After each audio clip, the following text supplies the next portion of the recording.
subscribe. Tariq Radio. Watch and subscribe. Great Black in the building. Yes, sir. How are you, fam? I'm grand, man. I hope you and the family are doing well. I want to build briefly on what you were saying there, brother, because you're right. Everybody should go and check out that old movie Trick Baby. That dinner table scene, they're still using the same tactic. And basically what the cornball white supremacist that was up here was trying to do, he was basically trying to give you the old shut up and dribble. They like for us, when we get a few dollars in our pocket, to adopt the false sense that classism protects us from systematic white supremacy. And that's never the case. It's never the case. Yep. And they would like many of us to be like that worthless tether bastard, Barack Obama, as I call him. They want you to be in a perceived powerful position, but be powerless to help your people.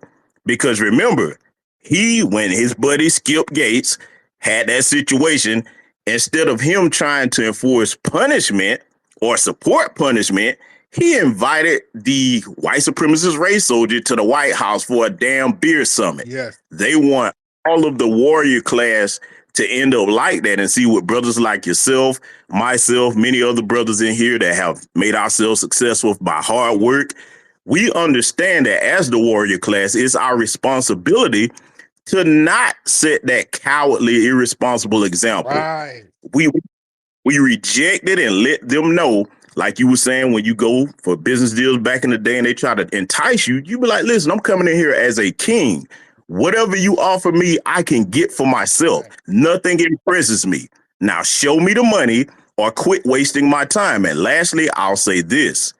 When it comes to dealing with these white supremacists today, we have to let them understand that this unequal system that you have, it is our mission to end this. There's no negotiation about it.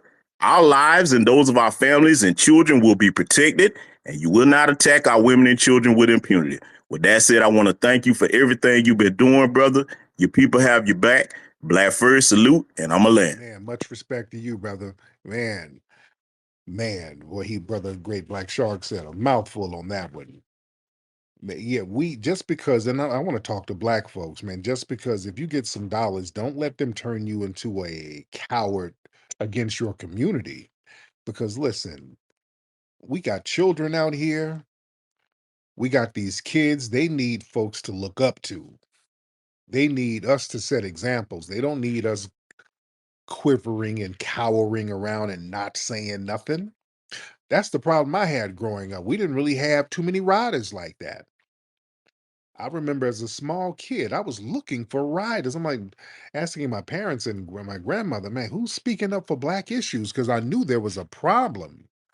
As a kid, just observing how white children in my school, when I was in school in Alabama, they would get treated differently and they were rowdy as shit. I talk about this in my book, Foundational Black American Race Baiter. When I was a child, I'm like, wait a minute, something ain't right.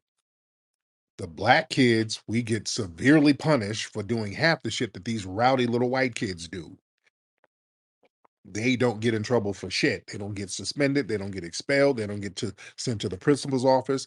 And these white kids would come to school tripping off the fire alarm, calling in bomb threats, and the school got to be evacuated, throwing smoke bombs down the hallway, setting fires in the bathroom, coming to school with snuff and tobacco in their mouths.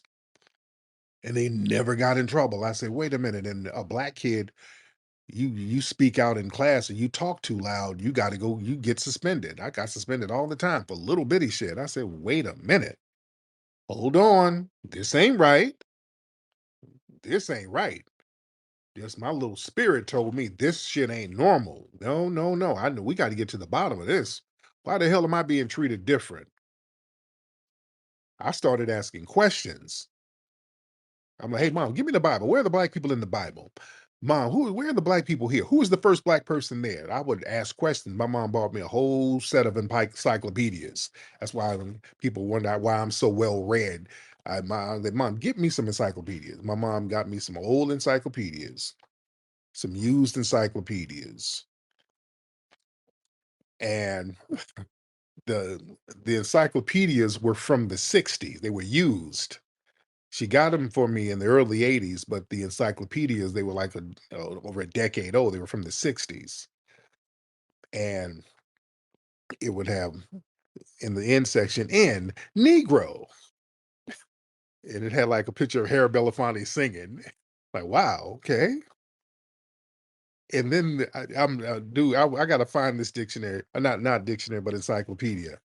Then I remember the S section, the S book for slavery, and they would have pictures in the encyclopedia, and they had a painting of a bunch of smiling Negroes on a plantation.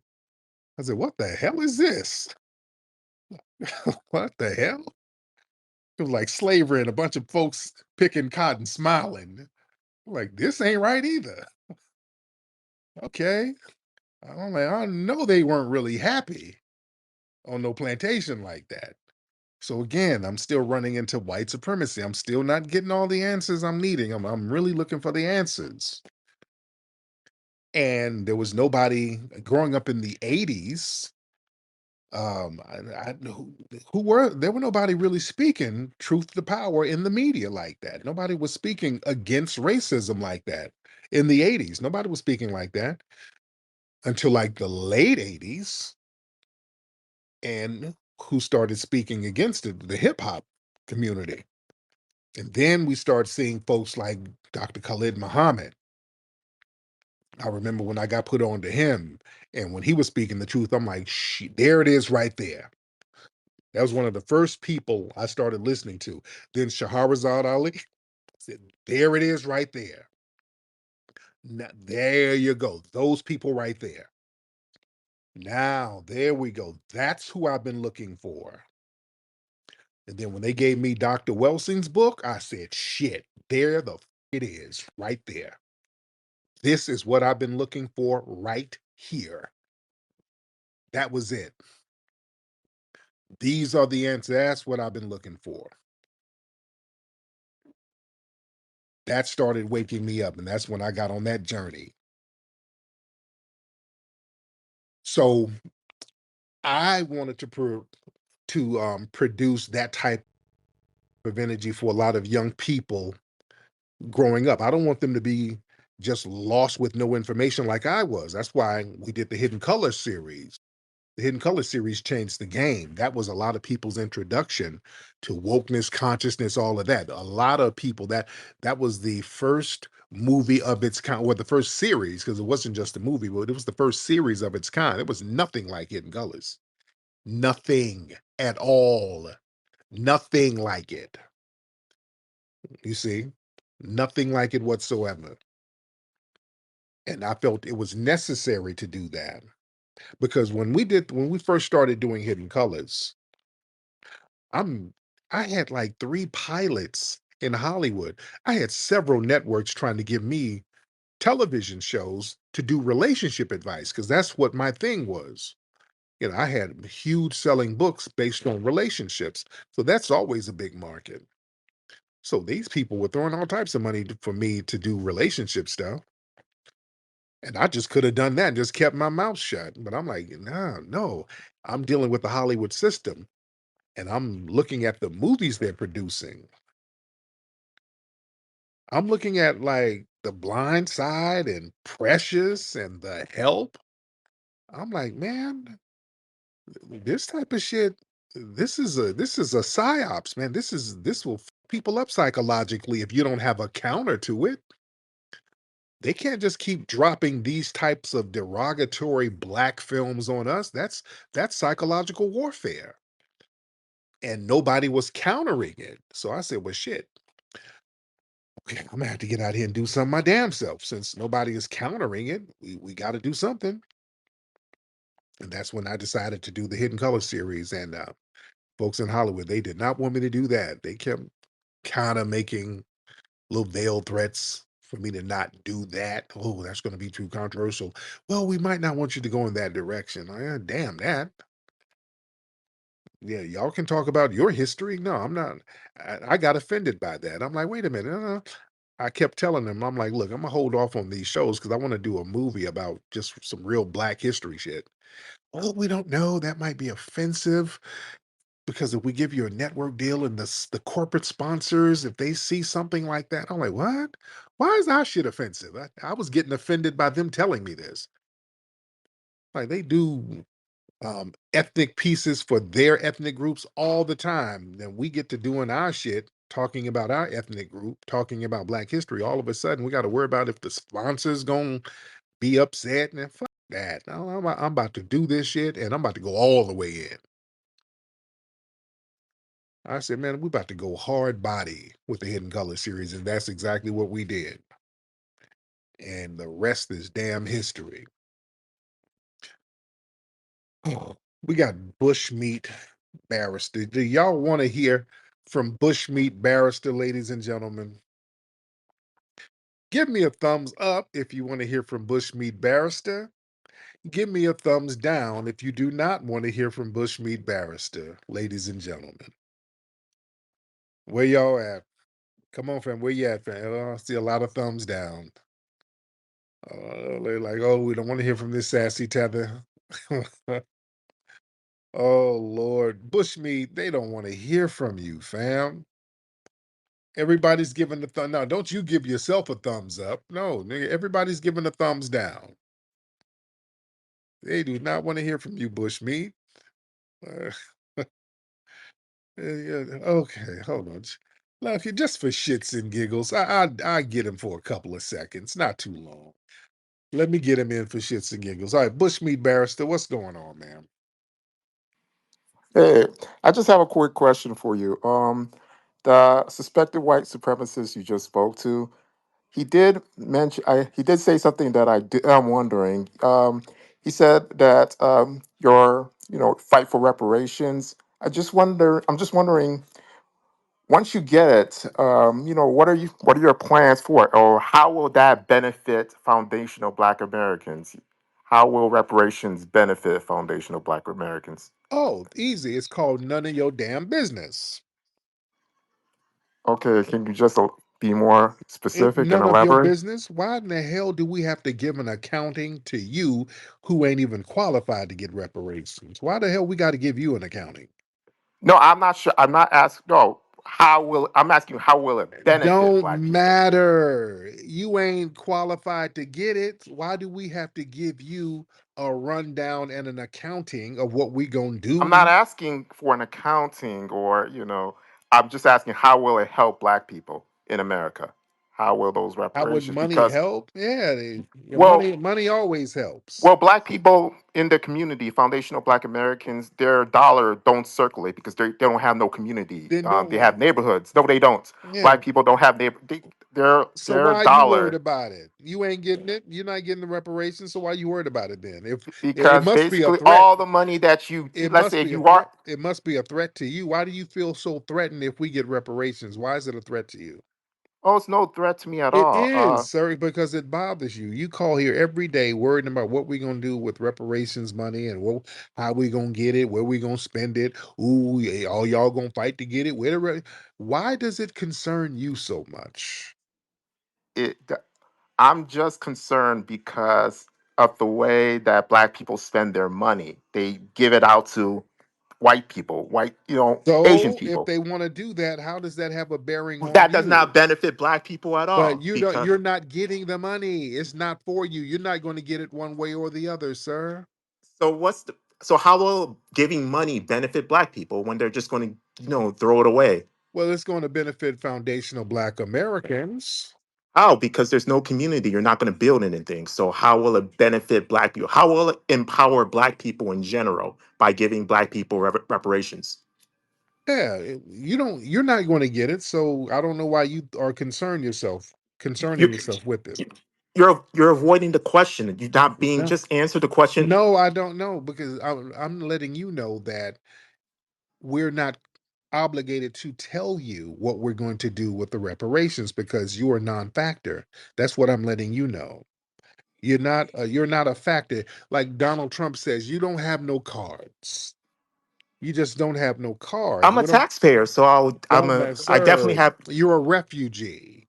I and I'm a refugee who You're a pays refugee. taxes. You're a I'm a refugee, sir. refugee who pays Yeah, taxes. we So when yeah, I yeah, yeah, white we people, yeah. people of all races are concerned. What will black people do? You couldn't pay taxes in your own homeland because your economy was crashed. You're a refugee, sir. So you didn't benefit us whatsoever. You didn't bring anything to us. You came and pulled up a plate and ate off our table, sir. So we're not qualified to give you a rundown on nothing. So thank you so much. I don't want to hear from this musty tether. I don't have to tell you what we gonna do with the reparations money. The hell is wrong with you guys? We don't have to explain nothing to you.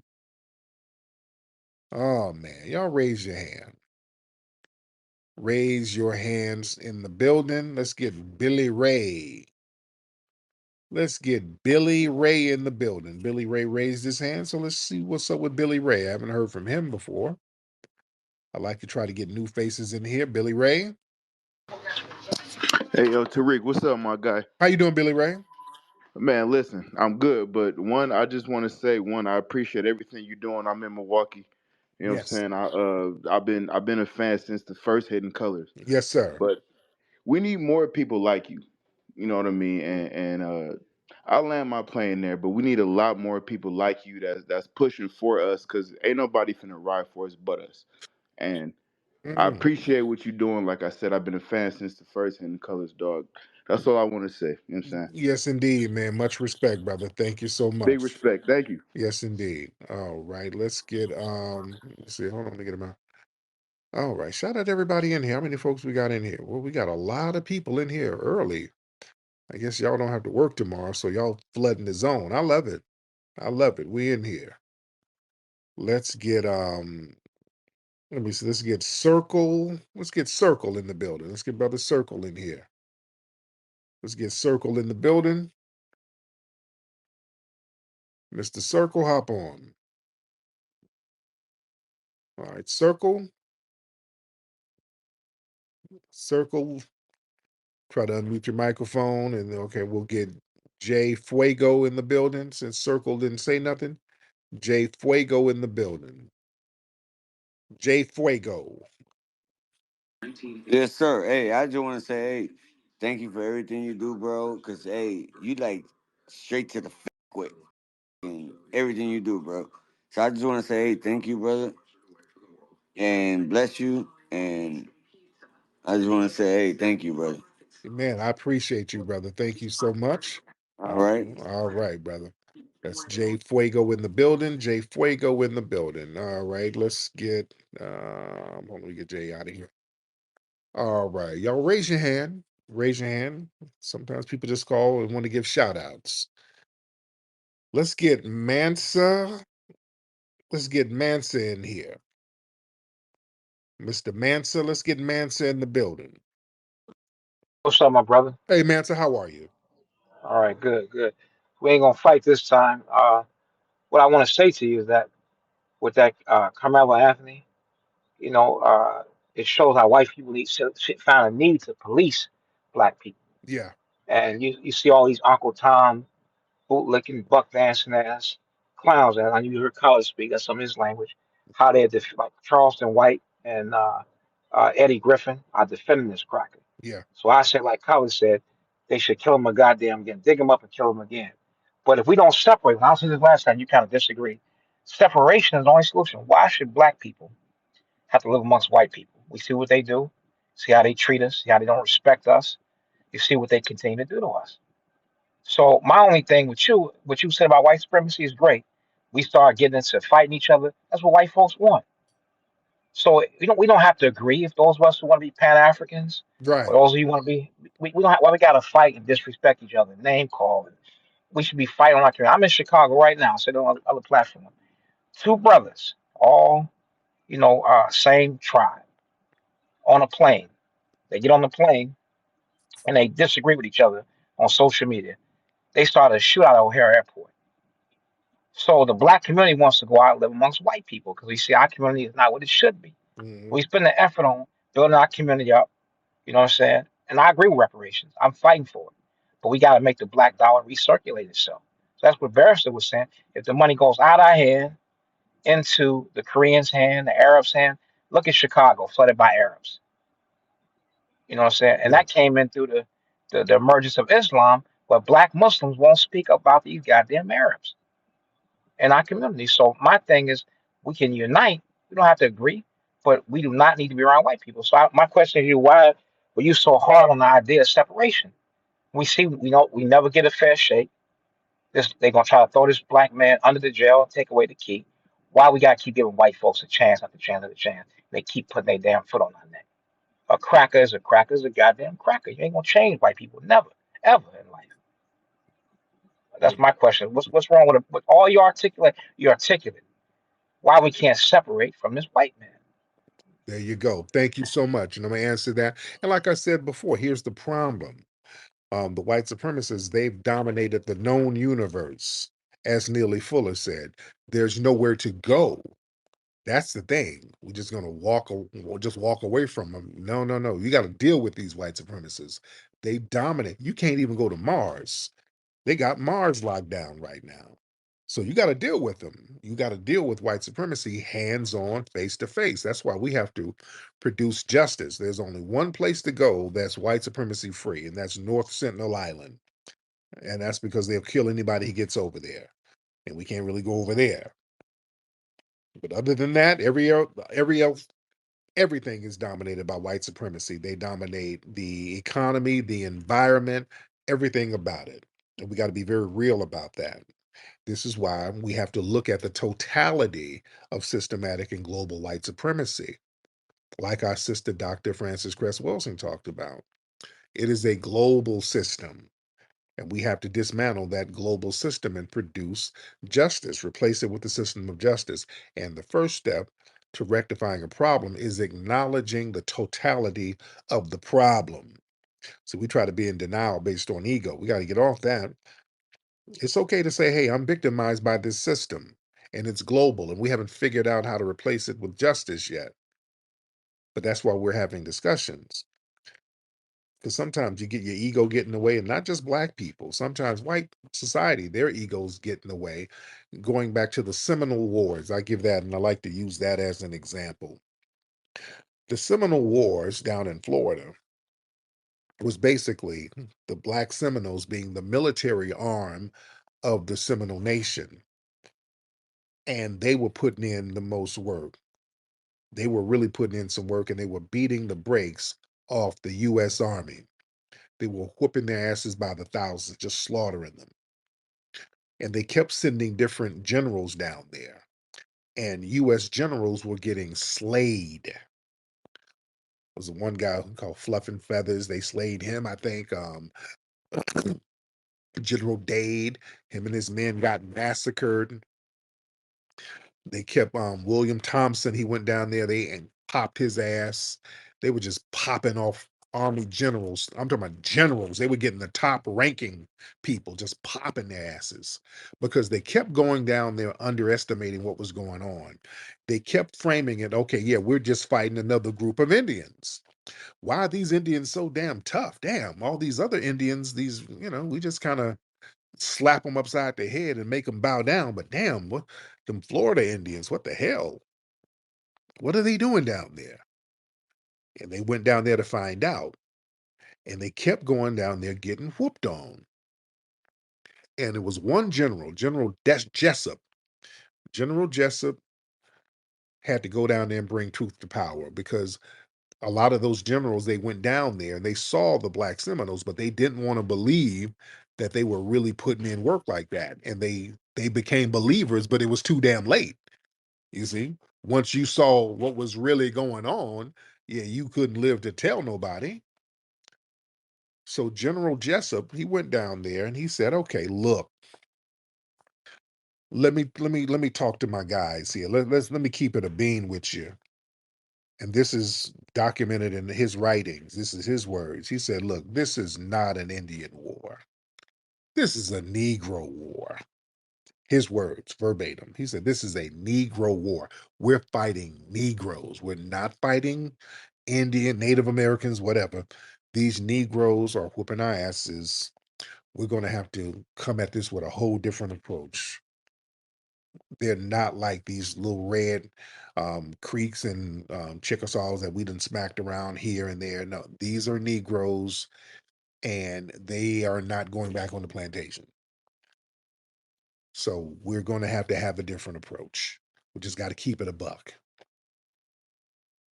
And that's how they were able to start negotiating, because they learned they couldn't really beat them. It was they were too organized. The Seminoles down there, they were creating modern guerrilla warfare tactics. They were getting that from the Seminoles. The military, they study the Seminoles and the Maroons now. They study what they were doing, how they would use the environment and the terrain to their advantage. You see, so it's always good to be honest about your situation. That way you can approach it better. You can approach it differently. And then you can get some leeway. See, we can't be on some denial stuff. All right, let me get some folks in here, because we got a lot of people in here. Let's get, what's that? Omar Ba. Mr. Omar Ba in the building. Omar Ba. Omar Ba. Unmute your microphone, Omar. That would be great. Or while we're waiting on you to get your microphone together, Omar, let's get Naweep. Yeah, what's up? It's an honor to speak to you and share space and time with you, man. My brother. Where you calling from? But I'm from South Carolina, Columbia, 803, Marcel Land. Oh yeah. Oh yeah. Yeah. But I just wanted to piggyback off of what you and Mansour was talking about earlier. I think while we're talking about reparations, we should also be just as inclusive and talk about separations. Um, I think that we should be not only pursuing cash, but a degree of sovereignty like the Native Americans have in the form of reservations and things of that nature. And I land with that. Yeah. Yeah, and I'm for that. I'm definitely for land grants and all that good stuff. Omar, what's happening? Mr. Omar, where you at? All right, Mr. Omar, you're not saying nothing. I'm gonna give you 5 seconds, Mr. Omar, and then I'm gonna go ahead and take you down, and I'm gonna get our sister Laquita, Miss Laquita Patterson in the building. Miss Laquita. All right, Miss Laquita, where you at? All right. I hate when I try to let y'all up and y'all. Oh no, There you no, go. who got dropped? I'm still here. There you go, Laquita. How are you? I'm here, baby. I'm just trying to see who was talking. You was talking to somebody else. Oh yeah, I was trying to get you Oh on. yeah, we trying to see what happened to that individual you was talking to. Oh yeah, which one? Oh, they went just ate up. Oh, how you been, Miss Laquita? I'm chilling, bro. Yes, indeed. What you doing up this time of night? I'm just seeing what's going on. Yes, ma'am. Yeah, I'm watching and looking. Eh, Just watching what everybody else doing right now. Oh, And I'm not no loud mouth woman. I'm just sitting here looking. what you been Yeah. drinking on, Laquita? Remy There said you I'm go. quiet. I'm a quiet dog. But listen, I'm quiet. There you go. All right, Laquita. Thank you, dear. I'm gonna let you get back to that Remy and chill. She sounds like she done got nice over there. She's relaxing for the weekend. Oh man. Well, we got a lot of folks in here. Shout out to everybody in the building. We are in here heavy, ladies and gentlemen. Where my Georgia folks? Did y'all see that story coming out of Georgia? There was a damn tether who did basically like went on a shooting spree, start shooting up some FBAs. Did y'all hear about that? Some tether, and they keep hiding. They won't show this dude's picture. His name was Dwayne Ida. That means he's either Nigerian or Jamaican. Yeah, that's where that name is from. The last name is Edua, something like that. It's Dwayne Eda, and it was out there in Covington, Georgia. Where my Georgia people? I know y'all heard about it. He was a Walmart employee. He went up to the job at like 2 in the morning and started shooting up his employees. He killed a couple of the employees there, and then went to a black woman's house. She's like 19. She worked there at Walmart, but she was at home. He went to her house and shot her up at her house. Then he drove like the South Carolina or whatever, and they found him, and he shot himself, and I think he's in critical condition now. But yes, this tether up here targeting FBAs. Yeah, and people are trying to figure out what the motive is. Why did he just randomly shoot up his black employees or his black coworkers? Oh man, we telling y'all how some of these weird tethers out here, man. It's a different vibe. I done told y'all about that. When y'all see these mass shootings or um, multiple shootings, somebody shoot multiple people, and it's a black person shooting other black people like that. That's usually a tether doing that. I'm telling you, that happened. Remember that happened in Oklahoma, I think. Was it either Oklahoma or Kentucky? I think it was Oklahoma some years back. Some black dude went and shot up a black doctor and then shot up a whole bunch of other black folks. And I'm like, wait a minute, that don't seem right. Something ain't right with that. Something ain't right. And then we looked up the dude's background. He was damn Haitian. And then started shooting up some FBAs. So, man, this is why we've been warning people about some of these weird tethers with this weird vitriol towards us, man. It goes into another direction sometimes if you let that shit fester. See, we don't want to fathom the idea that a lot of these folks got some real vicious contempt for us. And we don't know how far some of them will take that shit. All right, let me get some other people in the room. Let's get lineage over melanin. Lineage over melanin in the building. Yes, sir. How are you, my good brother? I'm doing good, fam. I just wanted to update you real quick. We had a New York reparations task force yesterday. I was out there with the fam, including our sister, lovely sister Brooke. Oh, yes. Yeah, just kind of going along what you were talking about before, how they come into our spaces and try to crash out. We had a Latino from Puerto Rico come to the task force talking about how he didn't think we should get FBA shouldn't get in any reparations because of taxes and all that other good shit. But Wow. when none of us crashed out and we started using him as an example, we got up there talking about how the black and brown coalition never existed, which is why we glad he came up there and crashed out. Then he just left without a trace. Nobody even seen him anymore. So you could tell he came in there just to try to stir shit up, and then when it didn't go that way, he left. Right. Wow. Yeah, he came up there to derail everything and it didn't work. Good. Yep. Oh my Man. goodness. Man. When is the next hearing up there or meeting? The next hearing is gonna be May 5th.